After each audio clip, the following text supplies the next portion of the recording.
नासिन कोट गुलाम मोहम्मद में कोट मीरस खां किंगोरो ताईं तामीर थींदड़ रोड में ठेकेदार तरफ़ां नाक़स मटीरियल इस्तेमाल करण सबब रोड हंधा हंधा उखड़ी वियो आहे।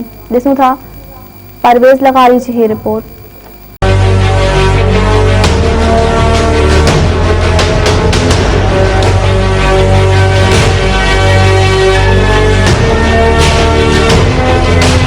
इन महिल मौजूद आहियूं कोट मीरस का वठी कोट कंगोर ते जेको रोड जी तामीराती कम थी रहियो आहे, जंहिंमें नाक़िस मटीरियल इस्तेमाल पिणु कयो वियो आहे। उनजे खिलाफ़ आवाम पारां एहतजाज पिणु कयो वियो आहे।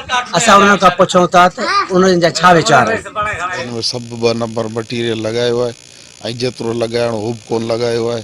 बाला ऑफिसरनि खां असांजी इहो अपील आहे त हिनखे ॾिसी ऐं सही नमूने सां कमु कराइनि ऐं हिन ते कोई एक्शन खणनि। टोटल 2 नंबर कमु न कोई हिनजी प्रेसिंग सही थी आहे, न हिनजी वेकर सही आहे, न हिन जो जेको आहे मटीरियल पूरो लॻायो उहो घटि इस्तेमालु कयो आहे। ऐं जितां बोर्ड टन वग़ैरह आहिनि उतां बि हुननि खे सोढ़ो करे छॾियो आहे। किथां त माना बजाए पथर विझण जे छिले उहो ई बसि नमूनो करे छॾियो आहे। प्रेसिंग बि सही कोन कई आहे।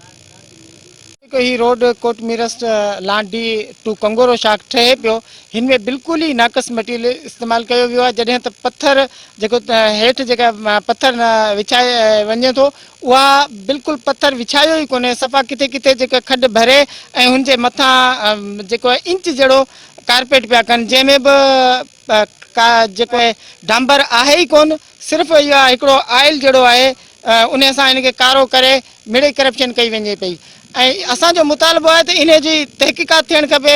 नेब हिन जी तहक़ीक़ात करे पाकिस्तान जा जेके इदारा आहिनि करप्शन रोकण वारा, उन्हनि सभिनी सां मुतालबो आहे त हिन जी तहक़ीक़ात कराई वञे ऐं असांखे रोड ठारायो वञे। रोड जो बन रहा है वो माशाल्लाह ऐसा बना रहा है। अगर यहाँ पे कोई इन्हों कहने कोई बाकी 1 आध एकड़ चला जाओ तो चारों हाथ पाँव टूट जाएंगे और सही सलामत नहीं पहुँच सके। और पाँव धरो तो पाँव के साथ ही पत्थर जो बजरी कहा गिरो इन चूनों से लगा के साथ के साथ जा रहा, कुछ भी ना बचे। ये आवाम वीचार ॿुधा आवाम जा। कैमरामैन शकील मेहू सां गॾु माया परवेज़ लगारी, मेहनत टीवी न्यूज़ कोट गुलाम।